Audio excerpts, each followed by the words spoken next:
মাসের জন্য নির্বাহী ম্যাজিস্ট্রেটের ক্ষমতা পেল সেনাবাহিনী, প্রজ্ঞাপন জারি।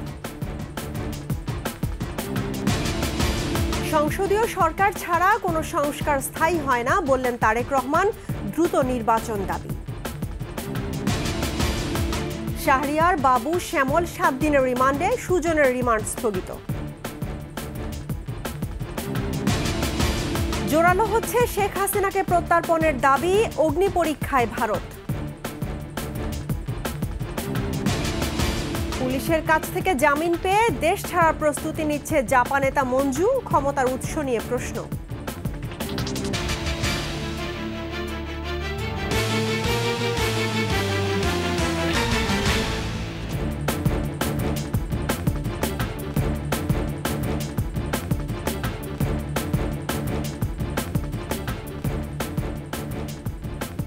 শুনছিলেন ফার্স্ট সিকিউরিটি ইসলামী ব্যাংক পিএলসি সংবাদ শিরোনাম। আমন্ত্রণ রাতের 21 সংবাদে আপনাদের সঙ্গে আছি রাহনুমা রাহি।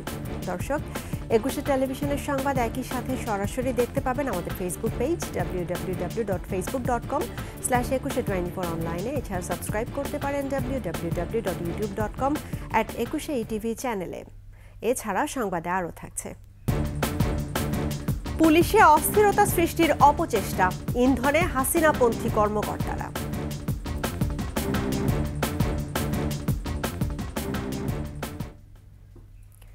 রাজধানী সহ সারা দেশে বাংলাদেশ সেনাবাহিনীকে নির্বাহী ম্যাজিস্ট্রেটের ক্ষমতা দিয়েছে সরকার।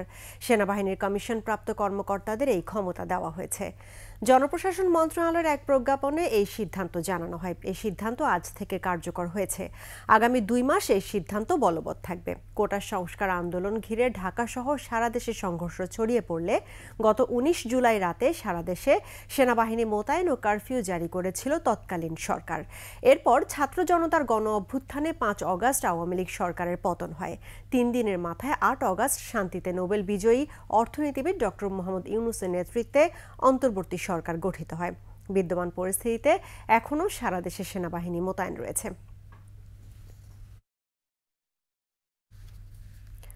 জনগণের নির্বাচনে সংসদ প্রতিষ্ঠার লক্ষ্যে কাজ এগিয়ে নিয়ে যাওয়া অন্তর্বর্তী সরকারের প্রধান কাজ বলে মন্তব্য করেছেন বিএনপির ভারপ্রাপ্ত চেয়ারম্যান তারেক রহমান।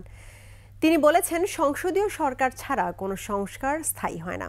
তারেক রহমান বলেন, মাফিয়া সরকার শুধু দেশকে অর্থনৈতিকভাবে ধ্বংস করে নাই, দেশের সাংবিধানিক এবং স্বায়ত্তশাসিত সকল প্রতিষ্ঠানকে ধ্বংস করেছে। মাহমুদ হাসানের রিপোর্ট। আন্তর্জাতিক গণতন্ত্র দিবস উপলক্ষে নয়াপল্টনের দলীয় কার্যালয়ের সামনে বিএনপির সমাবেশ উপলক্ষে সকাল থেকেই বাড়তে থাকে দলীয় নেতাকর্মীদের সমাগম। দুপুরের মধ্যেই লোকে লোকারণ্য হয় নয়াপল্টন সহ আশেপাশের এলাকা।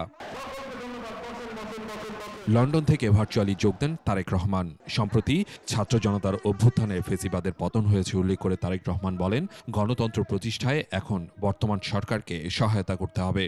মাফিয়া চক্র দেশকে শুধু অর্থনৈতিকভাবেই ভঙ্গুর করে দেয়নি, দেশের আর্থসামাজিক, সাংস্কৃতিক এবং রাজনৈতিক রীতিনীতিকেও ধ্বংস করে দিয়েছে। ফেসিবাদের পতন হলেও মাফিয়া চক্র এখনও প্রশাসনে ঘাপটি মেরে আছে অভিযোগ করে তারেক রহমান বলেন, 15 বছরের জঞ্জাল দূর হয়েছে, এখন আইন শৃঙ্খলা বাহিনীকে গড়ে তুলতে হবে। মাফিয়া চক্রের প্রধান দেশ ছেড়ে পালালেও মাফিয়া চক্রের বেনিফিশিয়ারি অপশক্তি প্রশাসনের ভেতরে থেকে কিংবা রাজনীতির ছদ্মবরণে অন্তর্বর্তীকালীন সরকারকে চ্যালেঞ্জ ছুড়ে দেওয়ার অপচেষ্টা কিন্তু অব্যাহত রেখেছে। অন্তর্বর্তী সরকারকে ব্যর্থ হতে দেয়া যাবে না উল্লেখ করে তিনি বলেন, জবাবদিহিতা নিশ্চিতের মাধ্যমে দ্রুত, অবাধ ও সুষ্ঠু নির্বাচন দিতে হবে। দেশে বিদেশে থেকে নানা রকমের উস্কানিতেও জনগণ অন্তর্বর্তীকালীন সরকারকে ব্যর্থ হতে দেবে না। তবে অন্তর্বর্তীকালীন সরকার যাতে নিজেরাই নিজেদের ব্যর্থতার কারণ না হয়ে দাঁড়ায়, সে ব্যাপারে তাদেরকেও সতর্ক থাকতে হবে। ভার্চুয়াল বক্তব্যে তারেক রহমান বলেন, জনগণ চাইলে নতুন রাজনৈতিক দলও ক্ষমতায় আসতে পারে। একটি উন্নত এবং নিরাপদ বাংলাদেশের জন্য আরো নতুন রাজনৈতিক দলের প্রয়োজন রয়েছে, তাতেও দোষের কিছু নেই।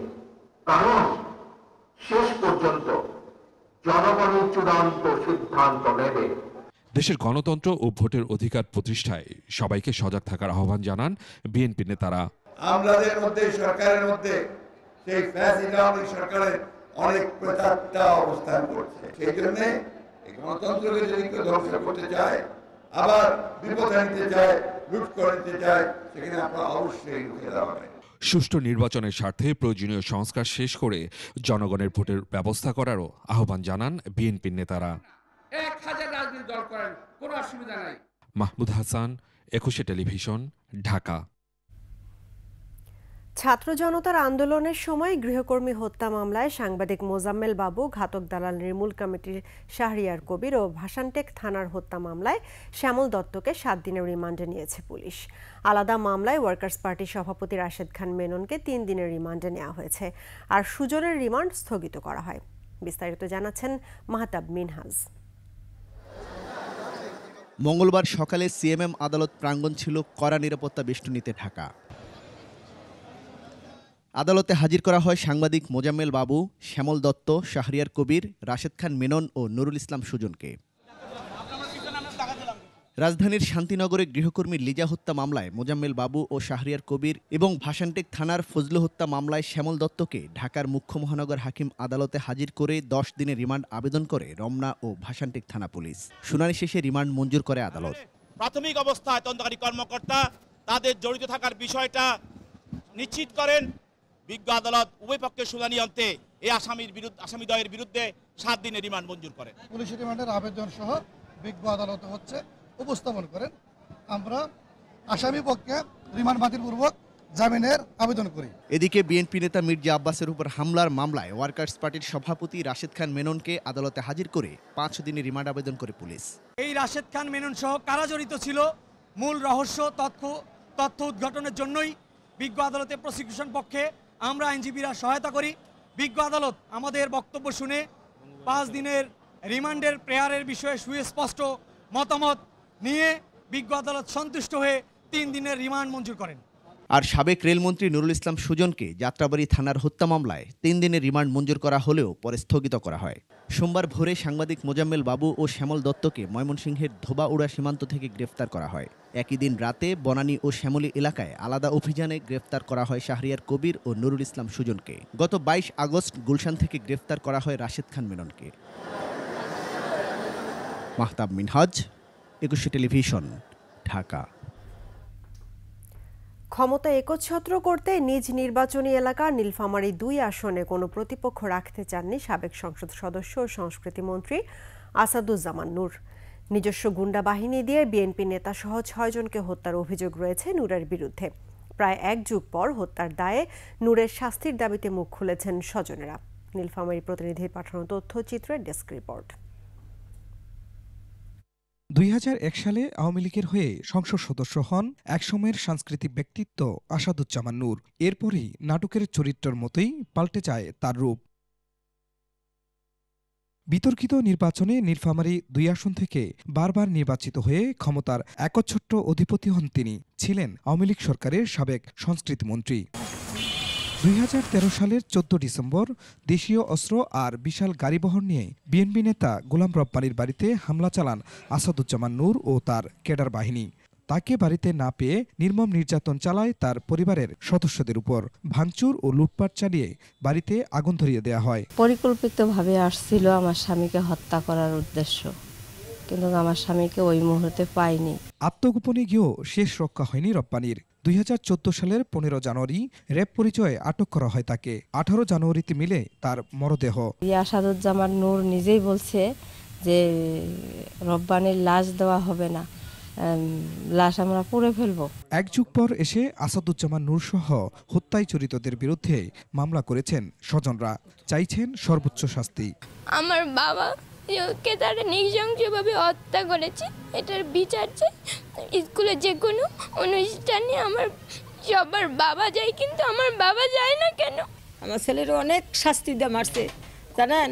আমার এই শাস্তির বিচার চাই, আমি ন্যায্য বিচার চাই। নূর তার ক্ষমতার দাপট বাড়াতে সে সময় শুধু রব্বানী নয়, হত্যা করা হয় আওয়ামী লীগ, বিএনপি ও জামায়াতের 7 নেতাকে। রব্বানী বউ, ছোট ছোট বাচ্চা, মহিদ, আতিক, এদের বাবা বাচ্চা বাড়ির এরকম অবস্থা, তারা খুব কষ্টের ভিতরে।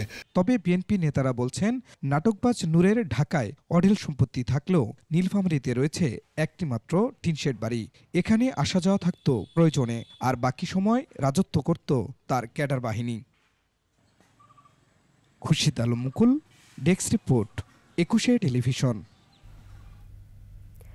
বাংলাদেশকে $2 বিলিয়ন বেশি ঋণ সহায়তার আশ্বাস দিয়েছে বিশ্বব্যাংক। অন্তর্বর্তী সরকারের সংস্কার কাজে সহায়তা করতে চলতি অর্থ বছরে এই ঋণ বাড়ানোর আশ্বাস দিয়েছে সংস্থাটি। রাষ্ট্রীয় অতিথি ভবন যমুনায় প্রধান উপদেষ্টা ডক্টর মোহাম্মদ ইউনূসের সঙ্গে বৈঠক শেষে ঋণ সহায়তার আশ্বাস দেন বিশ্বব্যাংকের কান্ট্রি ডিরেক্টর আব্দুল্লাহ এসেক। সংস্কার, বন্যা পরিস্থিতি উন্নয়ন, জলবায়ু পরিবর্তন খাত ও স্বাস্থ্যসেবা উন্নয়নে এই ঋণ সহায়তার বিষয়ে গুরুত্ব দেওয়া হয় বৈঠকে। দেশের গুরুত্বপূর্ণ আর্থিক চাহিদাগুলো যৌক্তিক বলে মনে করেন বিশ্বব্যাংক প্রতিনিধি। সে সময় 15 বছরের শাসন ব্যবস্থার সমালোচনা করেন প্রধান উপদেষ্টা। প্রয়োজনীয় সংস্কারের পর দুর্নীতিমুক্ত বাংলাদেশ ও একটি নতুন রাষ্ট্রীয় কাঠামো নির্মাণের কথাও জানান ডক্টর মোহাম্মদ ইউনূস। ক্ষমতাচ্যুত প্রধানমন্ত্রী শেখ হাসিনাকে গণহত্যা সহ বিভিন্ন অভিযোগে বিচারের মুখোমুখি করা এখন সময়ের দাবি। যদিও বিভিন্ন মহল থেকে তার প্রত্যর্পণের দাবি ভারতকে একটি কূটনৈতিক জটিলতার মধ্যে ফেলে দিয়েছে। বিষয়টি বাংলাদেশ ভারত দ্বিপক্ষীয় সম্পর্ককেও পরীক্ষার মুখে ফেলেছে বলে মনে করছেন বিশ্লেষকরা। বিস্তারিত জানাচ্ছেন আকবর হোসেন সুমন। ছাত্র জনতার অভ্যুত্থানের মুখে শেখ হাসিনা ভারতে পালিয়ে যাওয়ার ৪৮ ঘণ্টার মধ্যে তার বিরুদ্ধে হত্যাসহ মামলা হয় ৪টি। সেই ধারাবাহিকতায় এ পর্যন্ত দেশ জুড়ে ১৫০ শতাধিক মামলা হয়েছে তার বিরুদ্ধে, আর এর মধ্যে হত্যা মামলায় রয়েছে ১৫৭টি। তারপরও সাবেক এই প্রধানমন্ত্রীর বিচার আন্তর্জাতিক অপরাধ ট্রাইব্যুনালে করতে আইনের আরও সংশোধন করতে হবে। আইন অনুযায়ী যখন আসামিকে না পাওয়া যাবে এবং যদি আমরা তদন্তে পাই যে উনি দেশের বাইরে আছেন, সেই রাষ্ট্রের সাথে বাংলাদেশের কি ধরনের চুক্তি আছে বা এক্সট্রাডিশন ট্রিটি আছে কিনা এইসব। কিন্তু এই যে ফিরিয়ে আনার ব্যাপারটা, এইটা কিন্তু রাষ্ট্রীয় সিদ্ধান্তের ব্যাপার। এটা ট্রাইব্যুনাল বা ট্রাইব্যুনালের প্রসিকিউশন টিম এটা করতে পারে না। ভারত বাংলাদেশের মধ্যে স্বাক্ষরিত প্রত্যর্পণ চুক্তির আওতায় তাকে দেশে ফিরিয়ে আনা সম্ভব কিনা তা নিয়েও উঠেছে প্রশ্ন। ভারত বাংলাদেশের মধ্যে প্রত্যর্পণ চুক্তি অনুযায়ী শেখ হাসিনাকে ফেরত আনা ভারতের সদিচ্ছার উপর নির্ভর করে। তার বিরুদ্ধে প্রথমত যদি মামলা থাকে এবং ওই মামলায় উনি যদি সাজাপ্রাপ্ত হন, সেক্ষেত্রে হলো তারা যদি বলে এই মামলাটি রাজনৈতিক উদ্দেশ্য প্রণোদিত এবং তাকে হয়রানি করার উদ্দেশ্যে এই মামলাটি করা হয়েছে, সেক্ষেত্রে তারা প্রত্যর্পণ রিফিউজ করতে পারে। ভারত ছাড়া আর কোনো দেশে শেখ হাসিনার আশ্রয় পাওয়ার সম্ভাবনা খুবই কম। যুক্তরাষ্ট্র ও যুক্তরাজ্য ক্ষমতাচ্যুত প্রধানমন্ত্রী শেখ হাসিনাকে আশ্রয় দিতে অস্বীকৃতি জানালে অন্য অনেক দেশও তাদের অনুসরণ করতে পারে।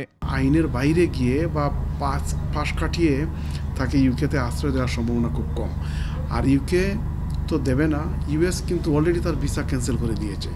তো ইউকে এবং ইউএস যে সিদ্ধান্ত নেয়, ধারাবাহিকভাবে ইউরোপিয়ান কান্ট্রিগুলো, ওয়েস্টার্ন ইউরোপিয়ান কান্ট্রিগুলো এবং কানাডা কিন্তু দে ফলো সুইট, তারা একইভাবে অনুসরণ করে। তবে যতই বাধা আসুক না কেন, সাবেক স্বৈর শাসক শেখ হাসিনাকে ফিরিয়ে এনে তার বিচারের দাবি জোরালো হচ্ছে চারদিকে। আকবর হোসেন সুমন, 21 টেলিভিশন, ঢাকা। স্বৈরাচার শেখ হাসিনার সহযোগীরা একে একে গ্রেফতার হয়ে কারাগারে থাকলেও জেপি নেতা আনোয়ার হোসেন মঞ্জু ব্যতিক্রম। তাকে গ্রেফতার করা হলেও গোয়েন্দা দফতর থেকে জামিনে ছেড়ে দেওয়া হয়। তাহলে তার ক্ষমতার উৎস কি? কেন তাকে ছেড়ে দেওয়া হলো? বিস্তারিত জানাচ্ছেন দীপু শিকদার। ক্ষমতাচ্যুত শেখ হাসিনার শেষ সভা অনুষ্ঠিত হয়েছিল গণভবনে। সেই সভায় আরও অনেকের সাথে অংশ নেন জাতীয় পার্টি একাংশের চেয়ারম্যান আনোয়ার হোসেন মঞ্জু। শেখ হাসিনার হাতকে শক্তিশালী করার পাশাপাশি ছাত্র জনতার আন্দোলন দমনে কঠোর হওয়ার আহ্বান জানান তিনি। ছাত্র জনতার অভ্যুত্থানের পর আনোয়ার হোসেন মঞ্জুর বিরুদ্ধে হত্যার পাশাপাশি সহিংসতা উস্কে দেওয়ার মামলা হয়। সেসব মামলায় 2 সেপ্টেম্বর আনোয়ার হোসেন মঞ্জু গ্রেফতার হন।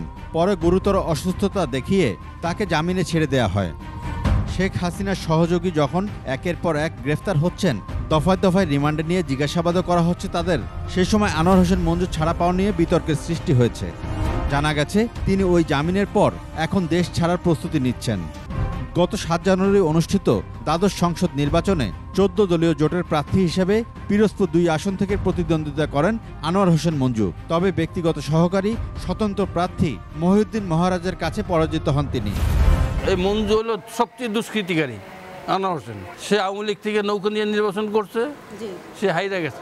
তোমার কার্যকলাপ তুমি দেশক জমাদ্দার গো, তোমারটা খাইছে জমাদ্দারা, এই দেশের জনগণ পায় নাই। গণ অভ্যুত্থানের পর পিরোজপুর 2 আসনে ব্যাপক সহিংসতা হয়।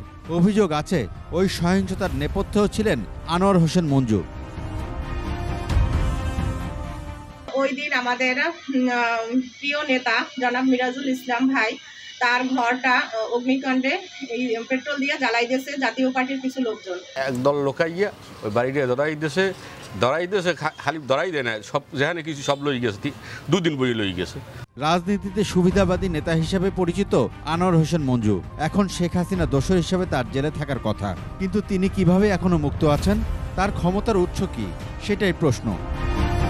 দীপু শিকদার, 21 টেলিভিশন, ঢাকা। পুলিশ বাহিনীর মধ্যে অস্থিরতা সৃষ্টি করতে সামাজিক যোগাযোগ মাধ্যমে উস্কানিমূলক বক্তব্য দিয়েছেন কনস্টেবল সোয়াইবুর ও নায়েক সজীব। বিগত বছরের আজ্ঞাবহ কর্মকর্তাদের ইন্ধনেই প্রচারণা চালাচ্ছিলেন তারা। জিজ্ঞাসাবাদে পুলিশের এই 2 সদস্য এমন আরও অনেক গুরুত্বপূর্ণ তথ্য দিয়েছে বলে জানিয়েছে ঢাকা মহানগর পুলিশ। দীপু শিকদার জানাচ্ছেন বিস্তারিত। ছাত্র জনতার অভ্যুত্থানে শেখ হাসিনার পতনের পর থেকেই উস্কানিমূলক বক্তব্য দিয়ে আসছিলেন কনস্টেবল সোয়াইবুর রহমান ও নায়েক সজীব সরকার। বিভিন্ন শ্রেণী, পেশা ও সম্প্রদায়ের মধ্যে বিভ্রান্তি ছড়ানো ছিল তাদের উদ্দেশ্য। ওরা যে কথাগুলো বলছিল সে কথাগুলো যে অযৌক্তিক তা না, কথাগুলো যৌক্তিক, কিন্তু একটা কথা আছে না যে কথাটা কোন পরিস্থিতিতে কে কীভাবে কাকে দিয়ে বলাচ্ছে, এটা খুব ইম্পর্টেন্ট। ইনভেস্টিগেটিং অফিসারে যেটা পেয়েছে সেটা একটা গণমাধ্যমে এসছে যে তারা বলেছে তাদেরকে দিয়ে ওই যে তথাকথিত মানে যে এখন যারা পলাতক হয়ে আছে পুলিশের, ওই সময় যাদের নেতৃত্বে তারা করেছিল, যে কী নাম বললো, হাবিব, হারুন, বিপ্লব, মেহেদি ইত্যাদিতে নাম বললো, ওরা ইয়েতে আসছে নিউজ মে। তো তারা তাদেরকে প্ররোচনা দিয়েছে, মানে উস্কানি দিয়েছে এই কাজগুলো করার জন্য।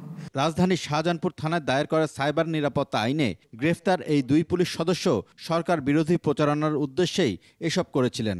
একটা বিশৃঙ্খলা পরিস্থিতি সৃষ্টি করলে ওদের যারা মুরব্বী তারা মনে করে যদি পুলিশের মধ্যে এখন যদি একটা বিশৃঙ্খলা হয় তাহলে এটার বেনিফিশিয়ারি ওরা হবে।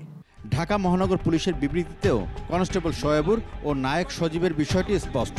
বিবৃতিতে বলা হয়েছে, আসামি সোয়াইবুর রহমান ও সজীব সরকার ফেসবুক আইডি ব্যবহার করে বিভিন্ন শ্রেণী ও সম্প্রদায়ের মধ্যে শত্রুতা, ঘৃণা ও সাম্প্রদায়িক সম্প্রীতি বিনষ্ট করেছেন। এছাড়া জনসাধারণের সেবা বাধাগ্রস্ত ও বিনষ্ট করার জন্য আসামিরা উস্কানিমূলক বার্তা পোস্ট করেছেন। দীপু শিকদার, 21 টেলিভিশন, ঢাকা। রাজনৈতিক দল গঠনের বিষয়টি গুজব বলে জানালেন শ্রম ও কর্মসংস্থান উপদেষ্টা আসিফ মাহমুদ। তিনি বলেন, সংস্কার শেষে নির্বাচন দিয়ে ক্ষমতা হস্তান্তর করা হবে। সকালে রাজশাহীতে জাতীয় পেশাগত স্বাস্থ্য নিরাপত্তা বিষয়ক গবেষণা এবং প্রশিক্ষণ ইনস্টিটিউটের উদ্বোধন শেষে সাংবাদিকদের এই কথা জানান তিনি। এ সময় তিনি বলেন, জনগণ নির্বাচন ও ক্ষমতার পালাবদলের জন্য নয়, ফ্যাসিবাদী ব্যবস্থা বিলুপ্ত করার জন্য গণ অভ্যুত্থানে অংশ নিয়েছিল। শ্রমিকদের উন্নয়নে ও অধিকার রক্ষায় সরকার প্রয়োজনীয় পদক্ষেপ নেবে বলেও জানান শ্রম ও কর্মসংস্থান উপদেষ্টা। রাজনৈতিক দলের ব্যাপারে যে রিউমার বা কথাবার্তা শোনা যাচ্ছে বা অনেকেই শুনতে চাচ্ছে আমাদের থেকেও, এটা আমরা এর আগেও স্পষ্টভাবে বলেছি, এখনই রাজনৈতিক দল খোলার কোনো অভিপ্রায় আমাদের নেই এবং এই অন্তর্বর্তীকালীন সরকারে যারা আছেন কারোই ক্ষমতার অভিলাষ নেই। আপনারা জানেন সবারই যার যার পেশাগত জীবন আছে এবং সবাই সেখানে ফিরে যেতে চায়, কিন্তু দেশের মানুষ একটি অভ্যুত্থানের মধ্য দিয়ে যে দায়িত্বটাই অন্তর্বর্তীকালীন সরকারকে দিয়েছে সেটি যথাযথভাবে পালন করে মানুষের সেই আশা আকাঙ্ক্ষার প্রতিফলন ঘটিয়ে একটি নির্বাচনের মাধ্যমে একটি গণতান্ত্রিক সরকারের হাতে ক্ষমতা হস্তান্তর করাই আমাদের লক্ষ্য। দ্রুতই সংশোধন হচ্ছে আন্তর্জাতিক অপরাধ ট্রাইব্যুনাল আইন। সাক্ষ্য প্রমাণ, অপরাধের উপাদান, মানবতা বিরোধী অপরাধের সংজ্ঞা সহ বেশ কিছু বিষয়ে সমস্যা চিহ্নিত করে সংশোধনের বিষয়ে নীতিগতভাবে রাজি হয়েছে সরকার। 21 টেলিভিশনকে এমন তথ্য জানিয়েছেন চিফ প্রসিকিউটর তাজুল ইসলাম। তবে বিদ্যমান ট্রাইব্যুনাল আইন সংশোধন হলে সংবিধানের সঙ্গে সাংঘর্ষিক হবে বলে মত ফৌজদারি আইন বিশেষজ্ঞ ও ট্রাইব্যুনালের আসামি পক্ষের আইনজীবী এস এম শাহজাহানের। বিস্তারিত জানাচ্ছেন শাকের আরজু। শারমিন আক্তার বৈষম্যবিরোধী ছাত্র আন্দোলনে নিহত সাব্বিরের বড় বোন। একমাত্র ভাইয়ের বিচার চাইতে বাগেরহাট থেকে বৃদ্ধ বাবাকে নিয়ে আন্তর্জাতিক অপরাধ ট্রাইব্যুনালে এসেছেন। পরীক্ষা স্থগিত হয়েছে, পদত পরীক্ষা দিয়ে দেশের থেকে আসছে, আসার পরে বলে কি আপা আপনার আমাদের জন্য মজা কিনে নিয়ে এসে, এটা বলে ও বাসার থেকে বেরোইছে। পরে হসপিটাল থেকে ফোন আসছে যে সাব্বির কি বলছে, আমার ভাই বলে কি সে মারা গেছে। ট্রাইব্যুনালে এখন পর্যন্ত 23টি গণহত্যার অভিযোগ দায়ের হয়েছে সাবেক প্রধানমন্ত্রী শেখ হাসিনা সহ অন্যদের বিরুদ্ধে। 1973 সালে পাশ হওয়া আন্তর্জাতিক অপরাধ ট্রাইব্যুনাল আইনে গণহত্যা, যুদ্ধাপরাধ ও মানবতাবিরোধী অপরাধের বিচার করতে পারে ট্রাইব্যুনাল। চিফ প্রসিকিউটর জানান, ট্রাইব্যুনাল পুনর্গঠন এবং ট্রাইব্যুনাল আইন সংশোধনের প্রস্তুতি নিচ্ছে সরকার। ফেয়ার ট্রায়ালের ব্যাপারে, এলিমেন্টস অফ ক্রাইমসের ব্যাপারে, রুলস অফ এভিডেন্সের ব্যাপারে, এইসব ব্যাপারগুলো আমরা মোটামুটি দাগে পর্যালোচনা করেছি এবং এগুলো আমরা আলোচনা করেছি যে আমরা এই নেসেসারি অ্যামেন্ডমেন্টগুলো আনবো এবং সরকার এই ব্যাপারে নীতিগতভাবে রাজি হয়েছেন। যদিও জুলাই আগস্টের হত্যার বিচার দ্রুত ও স্বচ্ছতার সাথে করা উচিত বলে মত ফৌজদারি আইন বিশেষজ্ঞ SM শাহজাহানের। এক্ষেত্রে ট্রাইব্যুনাল আইন সংশোধনের প্রয়োজন নেই বলে মনে করেন তিনি। আজকে যে আইন হলো আগামীকালকে থেকে বা আজকে থেকে এটা কার্যকরী হবে। এখন অফেন্স যেটা হয়ে গেছে সেটার জন্য এই আইন যদি পরিবর্তন করাটা, এটা আমার মনে হয় যে সমীচীন হবে না। ওই আইনের ভিতরে যেটুকু আসে ওইটুকু আইনের আওতায় নিয়ে আসে। এদিকে বৈষম্যবিরোধী ছাত্র আন্দোলনে ঢাকায় বড় বড় হত্যাকাণ্ডের ঘটনাগুলো স্পর্শকাতর বিবেচনায় আগে তদন্ত শেষ করে বিচারের জন্য ট্রাইব্যুনালে উপস্থাপন করা হবে বলে জানান chief prosecutor. Shakera Arju, 21 television, Dhaka. ছাত্র জনতার গণ অভ্যুত্থানের সময় দেশের আইন শৃঙ্খলা বাহিনী সহ কারাগারের দুর্বলতা, প্রশাসনিক ও অবকাঠামোগত সংস্কারে পদক্ষেপ নেওয়া হয়েছে বলে জানিয়েছে কারা কর্তৃপক্ষ। কারা মহাপরিদর্শক জানিয়েছেন, পালিয়ে যাওয়া 2000 বন্দীর মধ্যে 900 জনকে ফিরিয়ে আনা হয়েছে। বিস্তারিত জানাচ্ছেন সুমাইয়া খান। শেখ হাসিনা সরকার পতনে আন্দোলনের সময় কারাগার থেকে পালিয়ে যায় 1002 বন্দী। লুট করা হয় অস্ত্র, গুলি। আইন শৃঙ্খলা পরিস্থিতি উন্নতির সঙ্গে সঙ্গে কারাগারের কার্যক্রমও অনেকটা স্বাভাবিক। কারাগারের নিরাপত্তা ব্যবস্থা নিয়ে সংবাদ সম্মেলনে সার্বিক পরিস্থিতি তুলে ধরেন মহাপরিদর্শক। প্রতিদিনই আমাদেরকে যারা পালিয়ে রয়েছে এরকম বন্দী গ্রেপ্তার হচ্ছে এবং সংখ্যাটা ধীরে ধীরে কমে আসছে। তো আমি আশা করছি যে আমাদের ল এনফোর্সমেন্ট ইফেক্টিভ হলে অতি দ্রুততার সাথে সবাইকে আইনের আওতায় নিয়ে আসা হবে এবং পরবর্তীতে তাদের পর্যটন অনুসারে তাদের বিরুদ্ধে ব্যবস্থা গ্রহণ করা হবে। তিনি বলেন, লুট করা বেশিরভাগ অস্ত্র ও গোলাবারুদ উদ্ধার করা হয়েছে। বাকি বন্দী ও অস্ত্র উদ্ধারে অভিযান চলছে। টোটাল 94টা অস্ত্র লুট হয়ে গিয়েছিল। এর মধ্যে বর্তমানে অবশিষ্ট আছে 29টা অস্ত্র আমাদের এখনো উদ্ধার করা বাকি আছে এবং এটা কার্যক্রম চলমান রয়েছে। আসলে কারা কর্মকর্তা ও কর্মচারীদের পেশাগত দক্ষতা বিবেচনায় পদায়ন ও দুর্নীতিতে জড়িতদের বিরুদ্ধে ব্যবস্থা নেওয়ার কথাও জানান তিনি। এবং থেকে নিয়মিত আমরা। সুমাইয়া খান, 21 টেলিভিশন, ঢাকা। গত সরকারের আমলে সঠিক তথ্য উপাত্ত দিতে সরকারি কর্মচারীরা অসহায় ছিলেন বলে মন্তব্য করেছেন অর্থনৈতিক শ্বেতপত্র প্রণয়ন কমিটির প্রধান ডক্টর দেবপ্রিয় ভট্টাচার্য। বলেছেন, নানা খাতে যেসব প্রাক্কলন হয়েছে তার ভিত্তিও দুর্বল ছিল। কমিটির 3য় সভা শেষে দেবপ্রিয় ভট্টাচার্য জানান, মাথাপিছু আয়, প্রবৃদ্ধি এবং মূল্যস্ফীতি পরিসংখ্যান গভীরভাবে বিশ্লেষণ করা হবে। বিস্তারিত জানাচ্ছেন আহমদ অনিক। রাজধানীর আগারগাঁওয়ে পরিকল্পনা কমিশনে অন্তর্বর্তী সরকার গঠিত অর্থনৈতিক শ্বেতপত্র প্রণয়ন কমিটির 3য় সভা। সরকারি 24টি সংস্থার কর্মকর্তাদের সাথে কথা বলেন কমিটির সদস্যরা। সভা শেষে কমিটির প্রধান ডক্টর দেবপ্রিয় ভট্টাচার্য বলেন, গত সরকারের আমলে তথ্যউপাত্ত প্রাক্কলনকারীরা সঠিকভাবে দায়িত্ব পালন করতে পারেননি। আমরা মোটা দাগে আইডেন্টিফাই করছি যে যেই সমস্ত প্রাক্কলনগুলো করা হয় সেই প্রাক্কলনগুলোর বস্তুগত ভিত্তি অত্যন্ত দুর্বল। অনেক সময় যারা প্রাক্কলন তৈরি করেছেন তারা অসহায় বোধ করেছেন, ওই প্রাক্কলন দিতে বাধ্য হয়েছেন। আওয়ামী লীগ সরকারের আমলে কিভাবে জাতীয় আয় এবং মূল্যস্ফীতি হিসাব করা হয়েছে তা খতিয়ে দেখার কথা জানান তিনি। জাতীয় আয়ের প্রবৃদ্ধি হিসাব কিভাবে হয়েছিল আর দ্বিতীয় হলো মূল্যস্ফীতির হিসাব কিভাবে হয়, এই দুটো বিষয়কে গভীরে যেয়ে দেখার সিদ্ধান্ত করেছি। ডক্টর দেবপ্রিয় আরও বলেন, গেল 15 বছরে বিদ্যুৎ জ্বালানি সহ অন্য খাতের চুক্তি খতিয়ে দেখা হবে। গ্রাউন্ড জিরো বের করতেছি আমরা। গ্রাউন্ড জিরো থেকে ইমারত তৈরি করা যাবে, সেই ইমারতটা তৈরি হবে কিনা সেটা বোঝার জন্য আমরা দেখছি। প্রক্রিয়া যদি আগে খারাপ থাকে, পরবর্তীতে প্রক্রিয়া কি আরও খারাপ হয়ে গেল কিনা সেটাই দেখব। অংশীজনদের সাথে আলোচনা শেষে দ্রুতই প্রতিবেদন প্রণয়ন শুরু হবে বলে জানান ডক্টর দেবপ্রিয় ভট্টাচার্য। আমরা ঢাকার বাইরে অন্তত একাধিক স্থানে আমরা টাউন হল মিটিং করব। আহমদ অনিক, একুশে টেলিভিশন, ঢাকা। দুর্নীতিবাজদের বিচারের মুখোমুখি করতে তাদের বিরুদ্ধে মামলা হতে হবে সুনির্দিষ্ট তথ্য প্রমাণ ভিত্তিক। কোনো বিশেষ লক্ষ্য বা উদ্দেশ্যে অভিযান চালালে তা ব্যর্থ হতে পারে, এমনটাই মনে করছেন বিশ্লেষকরা। রিপোর্টে আরও জানাচ্ছেন মেহেদি হাসান।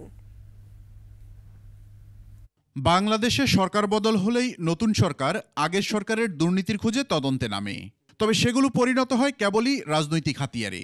এবার ছাত্র জনতার অভ্যুত্থানের পর গেল ১.৫ দশকের স্বৈরশাসকের দুর্নীতির খবর এখন গণমাধ্যমের প্রতিদিনের শিরোনাম। অন্তর্বর্তী সরকারও রয়েছে দুর্নীতি দমনে কঠোর অবস্থানে। দুদক সংস্কার সহ গঠন করা হয়েছে ৬টি commission. Transparency international Bangladesh TIB বলছে এই সরকারের দুর্নীতি বিরোধী উদ্যোগ অতীতের মতো ব্যর্থ হবে না। দুর্নীতি নিয়ন্ত্রণ, রাষ্ট্র কাঠামো ঢেলে সাজানো এবং একটা কর্তৃত্ববাদী সরকারের পতনের মাধ্যমে আরেকটি কর্তৃত্ববাদী সরকার, ক্ষমতার ব্যবহারকারী সরকার, মানবাধিকার লঙ্ঘনকারী সরকার, দুর্নীতি সরকার উত্থানের সুযোগ সৃষ্টি হবে, সেটা কিন্তু এই অন্তর্বর্তীকালীন সরকারের মেয়াদের মাধ্যমে যে পরিবর্তন হবে তার ফলে হবে, এটা আশা করাটা উচিত হবে না। বিশেষজ্ঞরা বলছেন কোনো ব্যক্তি বা দলকে উদ্দেশ্য করে নয়, দুর্নীতি বিরোধী অভিযান হতে হবে নির্মোহ। আমার যদি লক্ষ্যই থাকে আমি রাজনৈতিক প্রতিপক্ষকে ঘায়েল করব, এই জন্য এটা করছি, কিংবা আমার যদি উদ্দেশ্য থাকে যে আমি রাজনীতিবিদদের বা রাজনীতিকে সরিয়ে দেব, এ করব, কেউ কেউ অনেকে যেমন বলে থাকেন -2 ফর্মুলা বা ইত্যাদি, হ্যাঁ, এটা লক্ষ্য থাকে না, ওইটাকে লক্ষ্য করে যদি দুর্নীতি দমনে নামা হয় তাহলে দেখা যায় যে এটা পরবর্তীকালে ওইটা ঠিক থাকে না। বাজ বিচার ছাড়াই গণহারে মামলা না দেওয়ার পরামর্শ সাবেকেই আমলার। যে কারণে প্রচুর অনিয়ম তো দেখাই যাচ্ছে, বোঝা যাচ্ছে, শোনা যাচ্ছে, সেগুলোকে পিন পয়েন্টেড করা, টার্গেট করা, এইটার মামলা চালানো চলবে বহুদিন ধরে। কিন্তু মামলাটা করার সময় যদি আমার উদ্দেশ্য বিধির ভিতরে গোলমাল থাকে তাহলে প্রচুর মামলা হবে ঠিকই, কিন্তু সেই মামলা আর শেষ হবে না। দুর্নীতির দায়ে সত্যিই বিচার হয়, দেশে এমন উদাহরণ সৃষ্টির বিকল্প নেই বলে মনে করেন এই দুই বিশ্লেষক। মেহেদি হাসান, একুশে টেলিভিশন, ঢাকা। সাম্প্রতিক বন্যায় 14,279 কোটি টাকারও বেশি ক্ষতি হয়েছে। 1,81,000 হেক্টর জমি সম্পূর্ণ এবং 1,39,000 হেক্টর জমি আংশিকভাবে ক্ষতিগ্রস্ত হয়েছে। 931টি উচ্চ মাধ্যমিক স্কুল এবং 1563টি প্রাথমিক স্কুল আংশিক ক্ষতি হয়েছে। ক্ষতি মোকাবেলায় অংশ হিসেবে এরই মধ্যে পুনর্বাসন প্রক্রিয়া শুরু হয়েছে বলে জানালেন দুর্যোগ ও ত্রাণ উপদেষ্টা ফারুকী আজম। তৌহিদুর রহমানের রিপোর্ট। সম্প্রতি ভারত থেকে নেমে আসা পানির ঢলে সৃষ্ট বন্যায় ব্যাপক ক্ষয়ক্ষতি হয়েছে ফেনী, নোয়াখালী, কুমিল্লা এবং চট্টগ্রামের কয়েকটি এলাকা। কেবল প্রাণহানি নয়, বন্যায় ব্যাপক ক্ষতি হয়েছে ফসলের। পুরোপুরি ক্ষতিগ্রস্ত হয়েছে 2232 কিলোমিটার পাকা এবং 1500 কিলোমিটার কাঁচা সড়ক। ক্ষতিগ্রস্ত হয়েছে বহু স্কুল, মসজিদ, মন্দির সহ নানা স্থাপনা। 269 কোটি। সচিবালয়ের সংবাদ সম্মেলনে বন্যার ক্ষয়ক্ষতির বিস্তারিত জানান দুর্যোগ ও ত্রাণ উপদেষ্টা। রাস্তাঘাটে সবচেয়ে বেশি ক্ষতি হয়েছে বনাঞ্চল, বনায়ন, নার্সারি এলাকা, হেক্টর সম্পূর্ণ 48,522। ক্ষতি কাটিয়ে উঠতে সরকার এরই মধ্যে বিভিন্ন পদক্ষেপ নিয়েছে বলে জানান উপদেষ্টা। যা অনুমিত ক্ষয়ক্ষতির বিবরণ আমাদের কাছে আসছে, এটা মোট 14,269 কোটি 68,33,522 টাকা। পুনর্বাসন প্রক্রিয়া অলরেডি শুরু হয়েছে মাঠ পর্যায়ে, এটার জন্য কমিটি গঠন করা হয়েছে। পুনর্বাসন প্রক্রিয়ায় বেসরকারি প্রতিষ্ঠানকেও এগিয়ে আসার আহ্বান জানান দুর্যোগ উপদেষ্টা। আমরা চাই যেন যে পুনর্বাসন প্রক্রিয়াটা হবে সেটা যেন সাস্টেনেবল হয়, এটা যেন টেকসই হয়। তৌহিদুর রহমান, একুশে টেলিভিশন, ঢাকা। আগামী ৩ বছরের মধ্যে অবকাঠামো, বন্যায় ক্ষতি মোকাবেলা সহ অর্থনীতির উন্নয়নে 4 থেকে 5 বিলিয়ন ডলার ঋণ সহায়তা দেবে ইসলামী ডেভেলপমেন্ট ব্যাংক আইডিবি। সচিবালয়ে অর্থ উপদেষ্টার সাথে বৈঠক শেষে একথা জানান সংস্থার আঞ্চলিক প্রধান মোহাম্মদ নাসির সুলাইমান।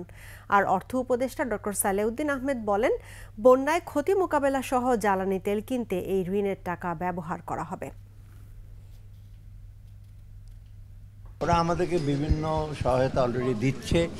একটা হলো আমাদের স্বাস্থ্য খাতে আছে মোবাইল আপনার স্বাস্থ্য ইস্যুর জন্য স্কুল, তারপর সাইক্লোন শেল্টার, আর এগুলি নিয়ে করছে। আমাদের রুরাল রোড ইনফ্রাস্ট্রাকচার ডেভেলপ করার জন্য স্বাস্থ্য দেবে। Cooperation between Islamic Development Bank and the country in supporting the socio-economic development of the country, inshallah, for the next 3 to 5 years. Maybe around $4 to $5 billion. প্রধান উপদেষ্টার ত্রাণ তহবিল থেকে জুলাই শহীদ স্মৃতি ফাউন্ডেশনে 100 কোটি টাকা দেয়া হয়েছে। এ তহবিল থেকে প্রায় 80 শহীদ ও 20,000-এরও বেশি আহত পরিবারকে এককালীন ও মাসিক ভিত্তিতে সহায়তা দেয়া হবে। এ তহবিলে সবাইকে দান করার আহ্বান জানিয়েছেন উপদেষ্টারা। শহীদ পরিবার যারা আর্থিক সংকটে ভুগছেন তাদেরকে জরুরি একটি আর্থিক সহায়তা দিবে এই শহীদ স্মৃতি ফাউন্ডেশন। আর্থিক সহায়তার পাশাপাশি তাদের আদর্শকে বাস্তবায়ন করা, লং টার্ম দীর্ঘমেয়াদী তাদেরকে পুনর্বাসনের ক্ষেত্রে তাদের পরিবার এবং আহত যারা রয়েছে সেক্ষেত্রে সহায়তা করা। বাংলাদেশে আর্থিক স্থিতিশীলতা, সুশাসন প্রতিষ্ঠা উন্নয়নে অন্তর্বর্তী সরকারকে সহযোগিতা করার বিষয়ে কথা বলতেই ঢাকা সফর করেছেন যুক্তরাষ্ট্রের দক্ষিণ ও মধ্য এশিয়া বিষয়ক সহকারী পররাষ্ট্রমন্ত্রী ডোনাল্ড লু। স্থানীয় সময় সোমবার মার্কিন পররাষ্ট্র দফতরের নিয়মিত ব্রিফিংয়ে সাংবাদিকদের প্রশ্নের জবাবে এমনটাই জানান মুখপাত্র ম্যাথিউ মিলার। তাকে প্রশ্ন করা হয়, বাংলাদেশকে সহায়তা করার পেছনে যুক্তরাষ্ট্রের লক্ষ্য কী? উত্তরে মিলার বলেন, সুশাসন প্রতিষ্ঠা ও বাণিজ্য প্রসারিত করার মধ্য দিয়ে বাংলাদেশের মানুষের জন্য উজ্জ্বল ও সমৃদ্ধশালী ভবিষ্যৎ গড়তে সহায়তা করতে চায় যুক্তরাষ্ট্র। We signed with the Bangladeshi interim government a development agreement worth over $200 million in interim assistance, which will support governance, expanding trade, and creating greater opportunities for the Bangladeshi people to build a brighter and more prosperous future. এ পর্যায়ে বাণিজ্য সংবাদ।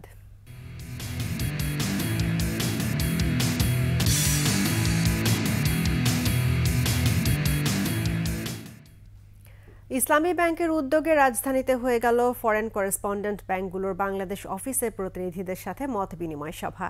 প্রধান অতিথি ছিলেন ব্যাংকের chairman Obaidullah আল মাসুদ। উপস্থিত ছিলেন managing director Mohammad Munirul Maola, executive কমিটির chairman Abdul Jalil, risk management কমিটির chairman professor doctor M Masud Rahman ও স্বতন্ত্র পরিচালক মোহাম্মদ খুরশিদ ওয়াহাব সহ কর্মকর্তারা। পরে বাংলাদেশে কর্মরত ফরেন রেমিটেন্স এক্সচেঞ্জ হাউসগুলোর প্রতিনিধিদের সাথে মত বিনিময় সভা হয়।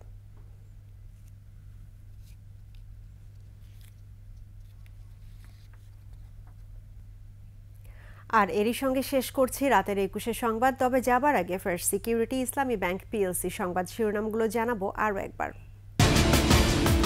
2 মাসের জন্য নির্বাহী ম্যাজিস্ট্রেটের ক্ষমতা পেল সেনাবাহিনী, প্রজ্ঞাপন জারি। সংসদীয় সরকার ছাড়া কোনো সংস্কার স্থায়ী হয় না, বললেন তারেক রহমান, দ্রুত নির্বাচন দাবি। শাহরিয়ার, বাবু, শ্যামল 7 দিনের রিমান্ডে, সুজনের রিমান্ড স্থগিত। জোরালো হচ্ছে শেখ হাসিনাকে প্রত্যর্পণের দাবি, অগ্নি পরীক্ষায় ভারত। পুলিশের কাছ থেকে জামিন পেয়ে দেশ ছাড়ার প্রস্তুতি নিচ্ছে জাপান নেতা মঞ্জু, ক্ষমতার উৎস নিয়ে প্রশ্ন।